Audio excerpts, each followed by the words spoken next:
I never thought a gaming lobby could change my life, but that's exactly where it started, and where I almost lost everything. My name is Addy. I'm 26 years old. I work from home, and I spend most of my evenings playing an open-world survival game.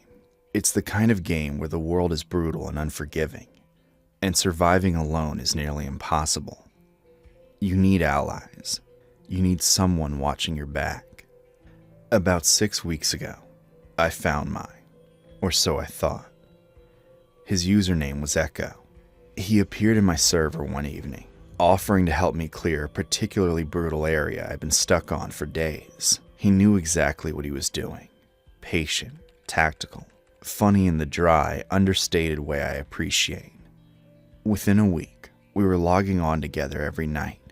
He remembered details I mentioned offhand, that I preferred stealth builds, that I hated the swamp biome, that I always named my in-game horses after jazz musicians. It felt like genuine friendship, the kind that doesn't come along often. We eventually migrated to Discord, which felt like a natural step. Voice calls, then video calls. He never showed his face, always claiming his camera was broken, but his voice was warm and easy to listen to. I didn't question it. I trusted him. One evening, I was sitting on my balcony as the sun went down, painting everything amber and rose. It was genuinely beautiful, the kind of sunset that feels unfair to keep to yourself. I snapped a photo and sent it to Echo without thinking.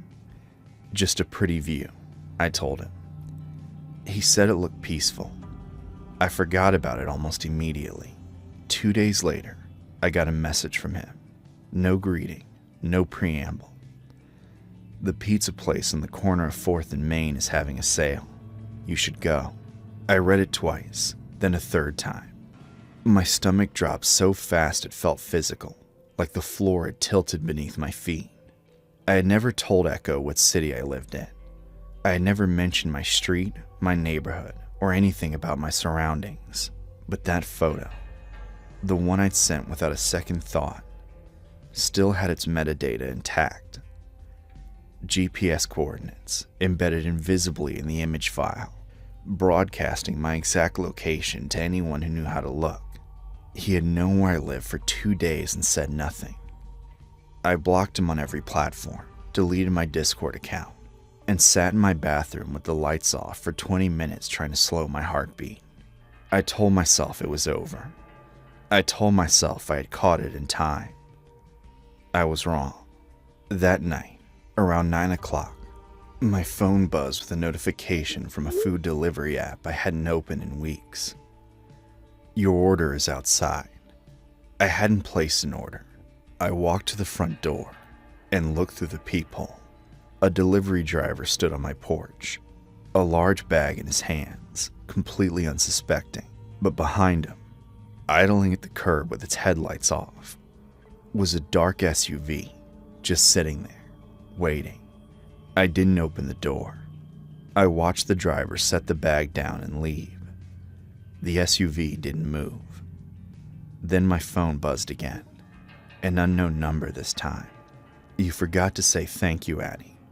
I even got the extra dipping sauce you like. My hands were shaking so badly I could barely dial.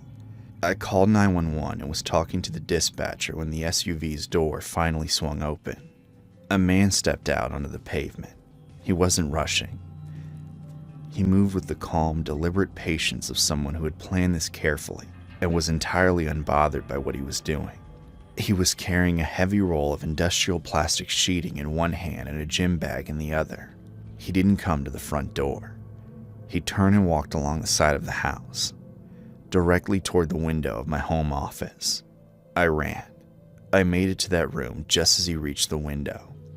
He looked straight at me through the glass, and he didn't flinch. He didn't run. He held up his phone so I could see the screen clearly. A real-time location tracker. A small blue dot pulsing steadily. Weeks earlier, he had sent me what he described as a gift, a custom game file he'd made for me. I had opened it without hesitation. Somewhere buried inside it was a tracking script that had been reporting my location ever since. He knew where I was in my house. He had probably known for days. I heard sirens before he got the window screen fully removed. He was still working on the window frame when 2 patrol cars came around the corner. He was arrested on my side lawn, gym bag at his feet. The police told me afterward what they found inside that bag. Zip ties, a syringe loaded with a sedative, and a printed document. Every message we had ever exchanged, going back to the very first night in the gaming lobby, with my full home address handwritten at the top and highlighted in yellow. He had driven across 3 states to get to me. He had spent weeks building my trust, learning my habits, mapping my routines. The friendship wasn't real. It was architecture. Every joke, every in-game assist, every late-night conversation was a brick in a structure designed for one purpose. I still play sometimes. I still love the game. But I strip the metadata from every photo I take. I never open unsolicited files, and I keep my location services off by default. I don't tell people my name anymore either. Not the real one.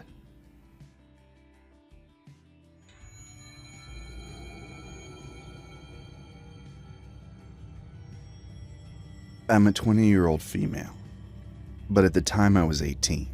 I had been working at this well-known bakery for about 3 years and never experienced anything like this.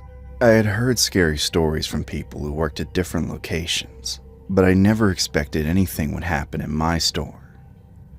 At the time, I was normally working the early morning shift, but this day I swapped shifts with someone who closed. I closed a lot while in high school, so this was nothing new for me. I was working with 2 other people. Sarah, who was my age, and Karen, who was around 50. It was a pretty slow night, and we decided to start our closing tasks early so we didn't have to stay longer than necessary. Back then, we closed at midnight on the weekends, but corporate changed to 10 p.m. not long after this night. We finished most of our tasks by 11:15 p.m., but had to wait until we were fully closed to finish the last 2. Sarah, Karen, and I were chatting about a new restaurant that we all wanted to try when I noticed this older man outside her store. Something about him immediately felt off. He had a big backpack on, a long scraggly beard, and messy hair. He was dirty, and his clothes were stained and full of rips. He was farther away from the store, but I could tell he was watching us. The front of the bakery was all windows, so he could clearly see everything inside. He soon walked away, and I didn't think much of it. We continued chatting. About 5 minutes later, we heard the door open. I saw the man walk inside her store holding his backpack and a giant bag of popcorn. I'm not exaggerating when I say it looked like one of those oversized carnival bags. It was out of place enough that it immediately caught my attention. There weren't any stores nearby that sold anything like that, and I was pretty sure he didn't have it when I saw him outside earlier. The 3 of us looked at each other, silently trying to decide who would help him. I finally stepped up to the register and asked what I could get him. He said he wanted a cookie but didn't have any money. I felt bad for him, especially with the condition he was in. I personally think everyone deserves a small treat, whether they have money or not. Since we had extras that would most likely be thrown out, I gave him 2 for free. He seemed very grateful and then offered me some of his popcorn. At first I thought it was just a kind gesture, trying to return the favor. I smiled and said, "That's very sweet of you, but no thank you." He seemed almost surprised that I declined, and kept insisting, "Oh, just have some popcorn." I kept declining as nicely as I could, trying not to make him more upset. He kept asking if I was sure in a way that felt more pushy than friendly. Eventually he left, and once the doors closed, all 3 of us agreed the interaction felt off. Not long after, Karen finished her shift and started packing up. Before she left, she told us to lock the door, leave the trash, which was a nightly task for morning crew, and walk out to our cars together. "Something just feels off," she said. We all agreed. I locked the door after she left, and thankfully, we didn't have any more customers the rest of the night. so I didn't have to open the door again and possibly let the man back in. I went into the back to finish a couple of dishes while Sarah mopped up front. A few minutes later, Sarah came into the back looking very panicked. I took out my earbuds, and that's when I heard it. Loud banging and yelling. She said the man was back and trying to get inside. He was very angry, shouting that he had left his backpack in the store and we had taken it. I knew for a fact we hadn't. I peeked my head around the corner and we locked eyes through the glass. That seemed to make him even more upset. The yelling and banging became louder, and he was violently yanking and slamming the door, shaking the glass, like he was trying to rip it open. My heart started racing. I grabbed my phone to call 911, but right before I hit call, everything went quiet, absolutely silent. No shouting, no banging, nothing. Sarah and I froze. We listened carefully. Then we heard the door start to unlock, then open and close. I remember panicking and thinking, did he break the lockbox outside and get the key? We didn't know what to do. Running and hiding seemed like the obvious choice, but fear had our feet glued to the ground. Then we heard Karen yelling at the front of the store, asking if we were okay. We came out from the back and saw Karen, but no man. I felt immediate relief. She told us she had driven 10 minutes out, but had a gut feeling to turn around. When she came back, she saw the man at the door, got out of her car, and told him to leave or she would call the police. He ran immediately. We never called the police and never saw him again. I'm so grateful Karen came back. With how violently he was trying to open the door, I'm sure he wasn't too far from getting in. What freaked me out the most is his backpack was never in the store. In fact, I'm pretty sure I saw it outside when I peeked my head around the corner earlier.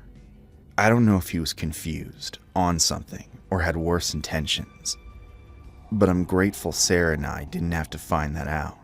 After that, our manager always made sure to have a male employee on closing shifts. I'm almost 21 now, and just quit from that bakery, and thankfully nothing like that has happened again. Just one scary incident in the 5 years I worked there. I'll never ignore gut feelings, mine or someone else's. They're almost never wrong.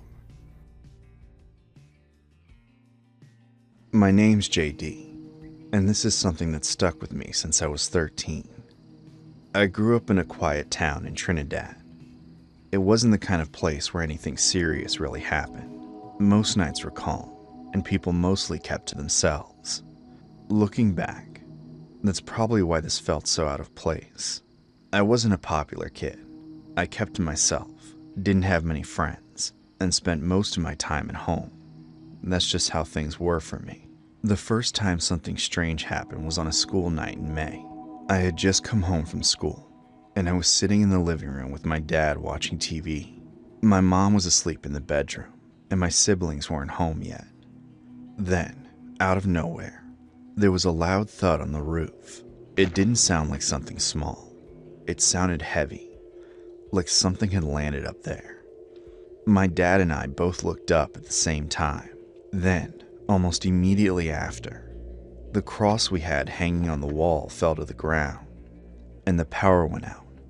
The entire house went dark in seconds. For a moment, neither of us said anything. Then my dad quietly muttered, "What the hell?" I remember feeling uneasy right away. It wasn't just the blackout. We'd had those before. But the timing didn't make sense. The thud, the cross falling, and the power cutting out all happened within seconds of each other. My dad told me not to worry and said it was probably just a power outage, but he didn't sound convinced. By the time my siblings got home, it was already getting dark. My parents realized we didn't have enough candles, so my 2 older sisters and I went to a nearby shop to buy some. The shop wasn't far, but when we got there, my sisters ran into friends and started talking. I kept telling them we should go, but they brushed me off. What should have taken 15 minutes turned into almost 2 hours. By the time we started walking back, it was dark, around 7. Most of the street lights weren't working because of the outage, and the road felt a lot quieter than usual. On the way home, I told my sisters I needed to pee, so I stepped off near some bushes. At first, everything felt normal. Then I got that feeling. That sudden, heavy awareness that someone or something was watching me. I stopped and stared into the bushes. I couldn't see anything clearly, but I couldn't shake the feeling. It was like something was standing just out of sight, completely still, just watching. My sisters called my name from the road. JD, hurry up. Mom and Dad are waiting. That snapped me out of it. I rushed back to them and didn't say anything. I knew they wouldn't take me seriously. When we got home, we lit the candles and settled in. Eventually, everyone went to bed. Everyone except me. I couldn't sleep. I kept thinking about that feeling in the bushes. Every time I closed my eyes, I pictured something standing there in the dark. At some point, one of my sisters woke up. The candle in her room had burned out, and everything was pitch black again. She started calling for my mom. Mommy? No response. She said it again, louder. Mommy? Then, from outside the window, something answered. Mommy. I sat up instantly. My sister froze. The voice didn't sound right. It didn't sound human. It sounded like something trying to copy the word, but not understanding how it should actually sound. For a few seconds, neither of us moved. Then it said it again. Mommy. Same voice, same tone. My chest felt tight, and the air in the room felt heavy. I looked at my sister, and she was already staring at me. That was when I knew I hadn't imagined it. Before anything else could happen, my older brother woke up and got annoyed that we were making noise.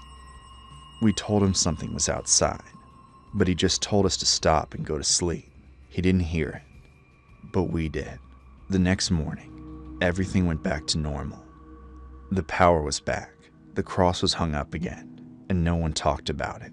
But I never forgot that voice. 5 years passed.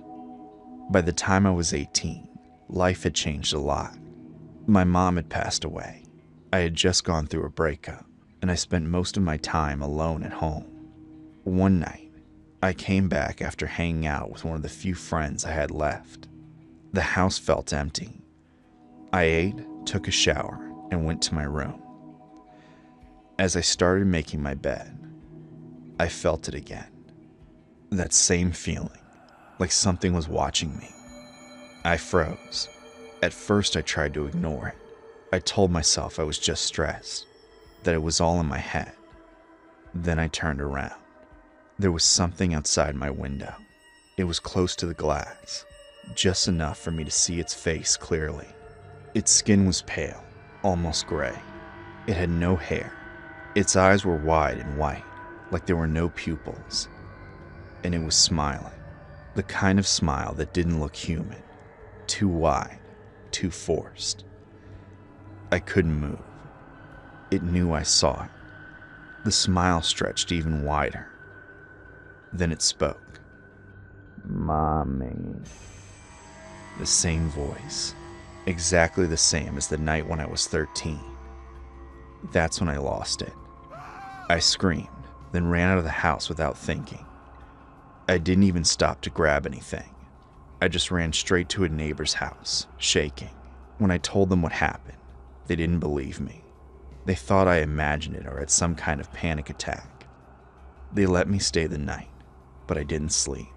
The next day, I told my dad, but he didn't believe me either. But when I told my sister, the same one who heard the voice with me years ago, her reaction was different. She looked at me and said, "You saw it too?"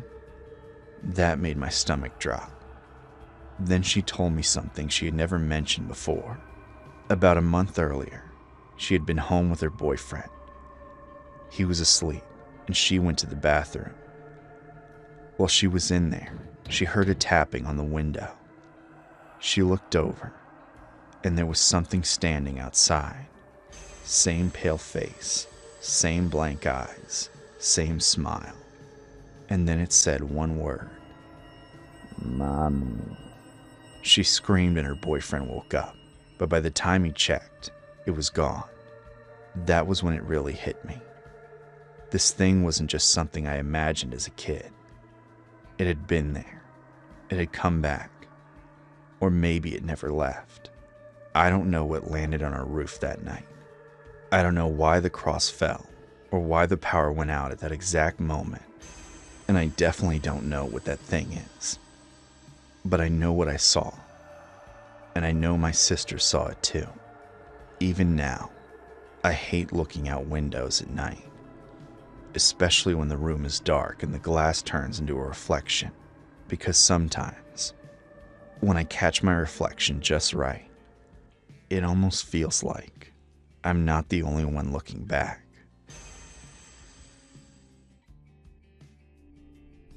My name's Donovan, and this is something that stuck with me for most of my life. I grew up in Denver, in a part of the city that wasn't exactly safe. I was around 7 or 8 at the time, the oldest of 5 kids, and we lived in a small apartment complex where something was always happening. Fights, screaming, police showing up almost every night. It was just normal to us.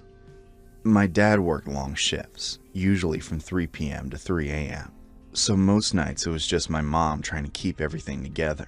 She always told us things were fine, that we were safe. But even at that age, I knew she didn't fully believe that. There was one night that felt different. I remember it clearly because of how quiet it was. No yelling, no sirens, nothing. Even my mom noticed it. We were just sitting there watching TV, almost enjoying the silence for once. Then, out of nowhere, a scream cut through the complex. It was so loud and sudden. It felt like it came from right outside our window. The kind of scream you don't forget. My siblings immediately started crying. I just froze. My mom rushed to the window, trying to see what was going on, but she couldn't see anything from our angle. Within seconds, more noise followed. People yelling, shouting for help. Someone screaming to call 911. It all seemed to be coming from the far side of the building. Within minutes, police, ambulances, and fire trucks flooded the area. My mom told us to stay inside and lock the door while she went to check what happened. I stayed with my siblings, trying to calm them down, but I couldn't shake that scream out of my head. When my mom came back, she looked completely shaken, pale, quiet, like she'd just seen something she didn't want to process. I kept asking her what happened, but she wouldn't tell me. She just said it wasn't something I needed to hear, then called my dad and told him to come home immediately. When he got back, he had the same look on his face. Later, I overheard him telling my mom what he saw. A man had been pushed out of a top-floor window. There was broken glass everywhere, and his body was lying below, covered with a sheet.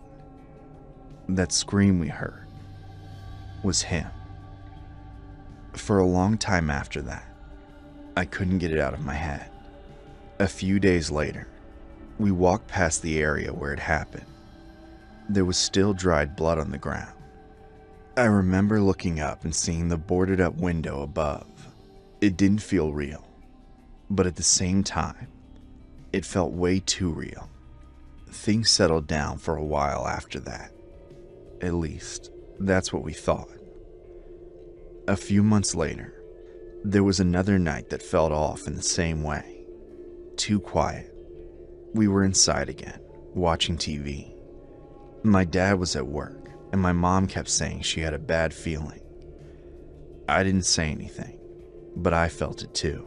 Then we heard voices right outside our apartment door. At first, it sounded like an argument. A couple of guys going back and forth, getting louder, more aggressive. Some of the neighbors even shouted at them to take it somewhere else, but they didn't.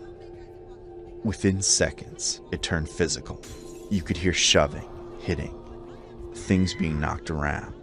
I made the mistake of stepping closer to the door to listen. My mom immediately told me to get back.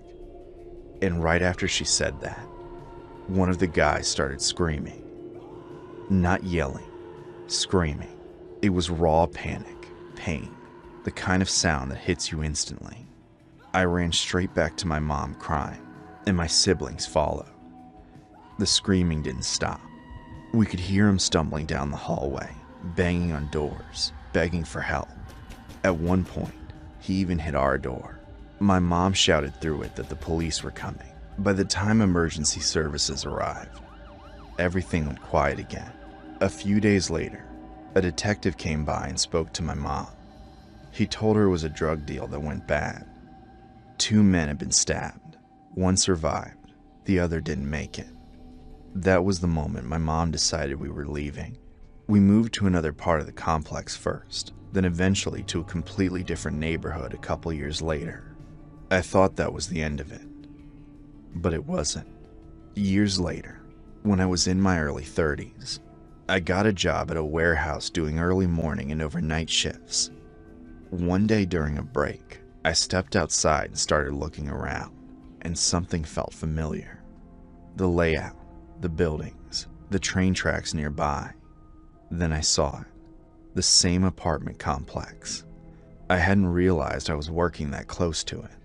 It felt like my body just locked up. All those memories came back at once. The scream, the stabbing, everything. I remember just standing there, staring at it, thinking there's no way.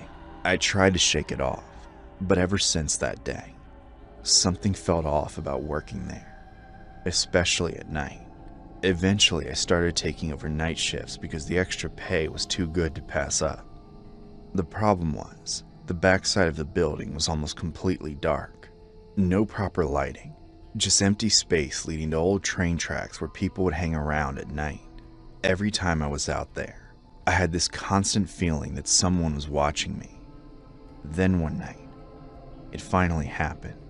It was sometime around late spring, maybe May or June of 2022. I was outside loading delivery trucks. Everything was normal at first. I got to the third truck and started filling it with gas. That usually takes a few minutes, so I was just standing there, looking up at the sky, trying to relax. That's when I heard it. 2 loud pops. I didn't even need to think about it. I knew what it was. Gunshots. My heart instantly started racing. I dropped down, trying to figure out where it came from, but I couldn't see anything. It was just darkness. I had to make a decision fast. Stay where I was, or run. The problem was, I was standing right next to a truck with an open gas tank. If a stray bullet hit it, that could have been it. The nearest door back into the building was maybe 40 feet away. It didn't feel far, but in that moment, it felt like a mile. I shut off the gas as fast as I could and ran. I didn't look back. I just ran straight for the door, thinking about my fiance and my daughter, hoping I'd make it inside. I got in, slammed the door behind me, and just stood there trying to breathe. I waited, expecting someone to come through that door. No one did. I told my manager what happened and we called the police. They showed up, searched the area, but didn't find anything. I thought maybe that was the end of it. The next day, my manager told me the police came back and found 2 bullet casings right near the front entrance, about 50 feet from where I'd been standing. That's what still bothers me. Those shots weren't random. They were close enough that whoever fired them knew someone was there. To this day, I still think about it. I don't know if I was just in the wrong place at the wrong time, or if someone had been watching me. Either way, I left that job not long after, and as far as I'm concerned, that entire area is just wrong. Some places don't change, and some things don't stay in the past.